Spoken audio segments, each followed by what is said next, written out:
The embarrassment of pride. Generally in our country and in our culture, when we are invited to any kind of a bash, we're only able to sit in assigned seats when it's a big deal. They already have your name tags laid out. Any place of honor has already been designated and reserved for those who are to be honored.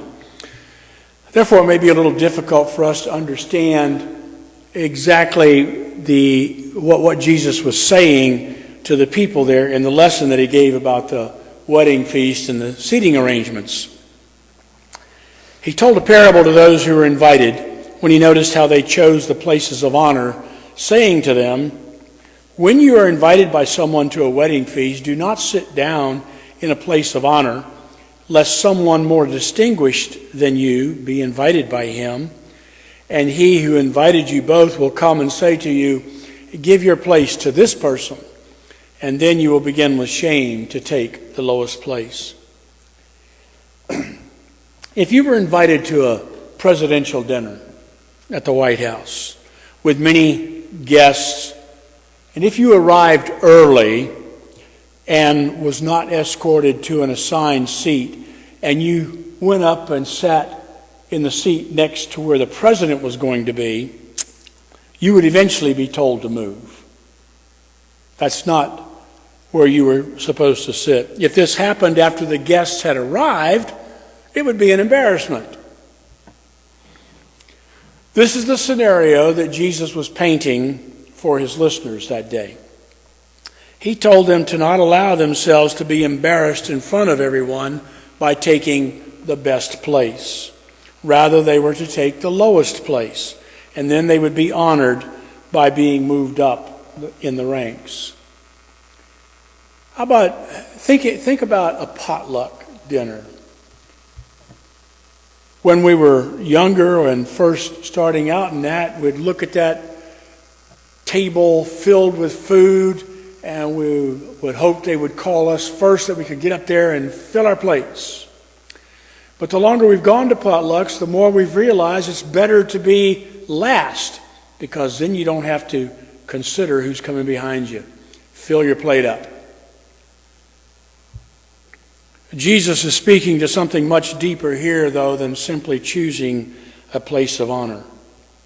What is it that causes us to want to be noticed? And most of you probably immediately thought pride, and that's correct. While pride itself is not wrong, there is an aspect of pride that is detrimental, and this kind of pride is an inordinate self-esteem. Now, we've all been taught, and we all know that this kind of pride can get us into trouble. And a haughty spirit before a fall. Now, in the parable, Jesus was pointing out there is always someone better than you. When I was about 23 years old, I thought I'd gotten pretty good at playing tennis. I had good lateral movement. I could get to the net quick. With my size, I could dominate the net. Had a good backhand. My friend Tommy Davis had been playing tennis at the country club since he was just a youngster. So we went out for a game one day, and his very first serve knocked the racket out of my hand. I thought I was good. I didn't have a clue. I watched the pro tennis players now and the males in the tournaments. Their service, when they serve the ball, it comes at about 120 miles an hour or faster. If I was on the court with them, I'd never see the ball. There's always somebody better. If you let your pride get in the way, the person who's better when they show up, if they show up unexpectedly in your life, it's going to be an embarrassment. That pride will become your downfall. The last part of that verse is also not recognized as a reality to be avoided. A haughty spirit before a fall. In fact, the haughty spirit has been somewhat celebrated in our society. In just the recent past, our self-improvement gurus to consider ourselves that we were 10 feet tall and bulletproof. Now, there is a place of balance in all this, which is often missed. Many people, though, go to the other extreme and become fretful over becoming too proud. I've often heard someone receive a well-deserved compliment when someone nearby will say, "Careful, don't give her a big head." This kind of thinking has gone a long ways in stopping people from giving or receiving a compliment. Stopping from giving or receiving encouragement. The teaching on pride and humility we received from the generations before us have actually crippled us more than helped us to live with an appropriate attitude. In trying to make sure that people did not become too proud but remained humble, we have actually destroyed them and their sense of self-worth. As a result, what we've come to see, that we thought it was necessary now to help everyone develop a good sense of self-esteem. We had destroyed them, put them down. Now we realize that's not good, so we want to build them up. So we're now supposed to tell everyone that they are good, they are the best, they're not a loser, all that kind of stuff. In order to avoid the fallout of disappointment, we now give out participation trophies so that no child goes home crying. We've gone to the other extreme. And as far as developing self-esteem goes, we can see how miserably this exercise has failed. A sense of entitlement has replaced a sense of self-esteem. And entitlement breeds discontent and anger when the supposed needs are not met. I lived on a block in Harrisburg, Pennsylvania, where many of my neighbors were on welfare and they received their welfare check in the mail. If the check did not come on the day they were expecting it, I heard them go out on the front porch and curse the mailman for not bringing them their check. It wasn't the mailman's fault. But that's what the sense of entitlement has done. And due to this kind of behavior becoming the norm in our society now, many have claimed that we should do away with welfare of any kind. But I disagree. Simply because something is abused or not appreciated is no reason to get rid of it. Okay, think of guns, cars, alcohol, sex, political power, whatever. These are all legitimate things, but they can be abused. And in that abuse, others get hurt. But we don't get rid of them. So it may seem that social welfare creates many undesirable situations, but is that the heart of man causing the problem or the system? When put in that light, I think you can see it's the heart of man. Social welfare actually helps many who need that help. It can be a good thing. So let us not be so proud of our ability and willingness to work that we destroy what others may need in the form of help and those who are not so blessed as we are. Too often we come from our typical American self-sufficient attitude where we can do it, we can handle it, mother please, I rather do it myself type mentality. And we, as a result, we look down on those who are not so gifted. And that's where the pride begins to come in. And we take more pride in our ability than in the fact of what God has given us. And James talks about this kind of pride in our ability to get things done. He says in chapter 4, verse 13, "Come now, you who say today or tomorrow we will go into such and such a town and spend a year there and trade and make a profit." We've all been taught to dream and set our goals and do things. Instead, you ought to say, if the Lord wills, we will live and do this or that. As it is, you boast in your arrogance and all That kind of boasting is the pride that can go before a fall. Now, most everyone within the sound of my voice this morning are doing okay financially speaking.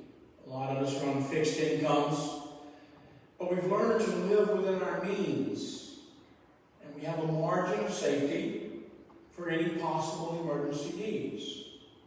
That gives us a place of security, comfort. And I discovered, talking with someone this week, that it's interesting that for each one of us, our sense of security based on our checking account is different for each one of us.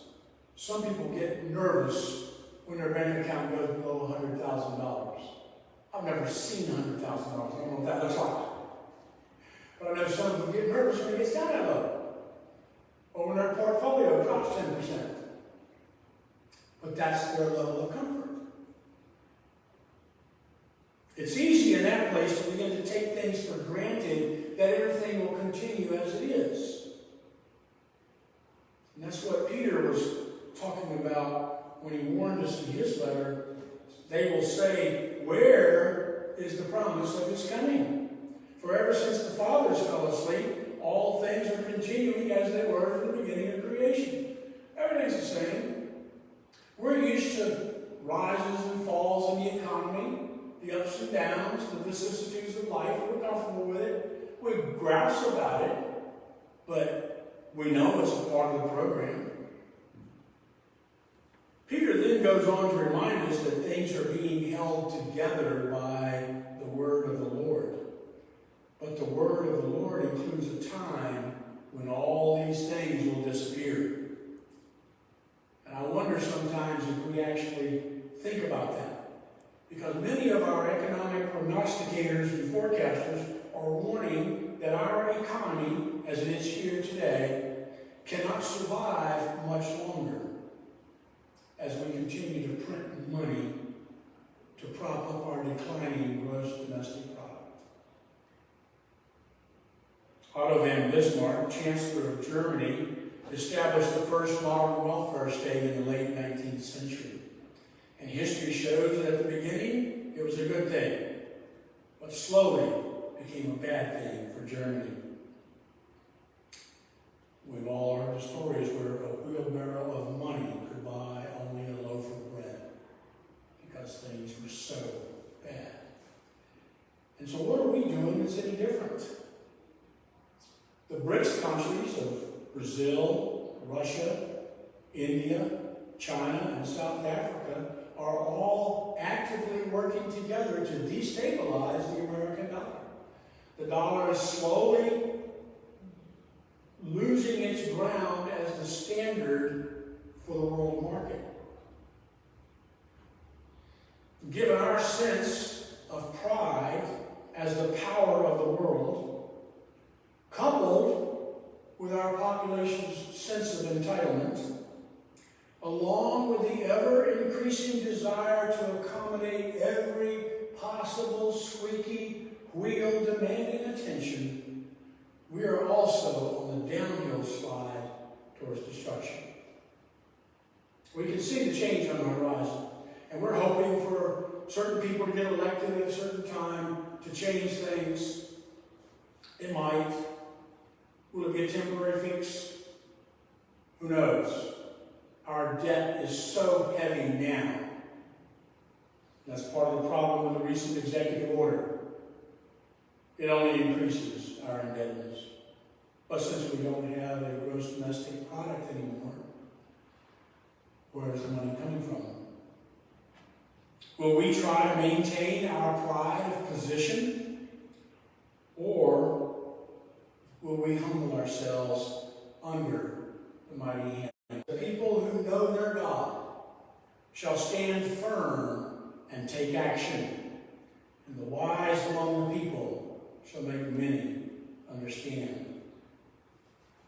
Knowing God intimately as a force in your life, not just something that you acknowledge on Sunday morning, but knowing God will help you to be able to stand firm in the midst of trial, chaos, confusion, tribulation, turmoil, all the things going on around you that we are not yet comfortable with, you'll be able to stand. And in that place of being able to stand, that will make you a help to other people.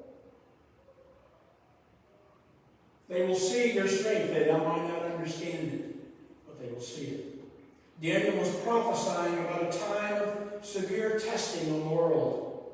But he brings out this promise for those who will give heed to reality. While things may look dark and grim, there is nothing to fear for those who will keep their faith and trust in the Lord strong.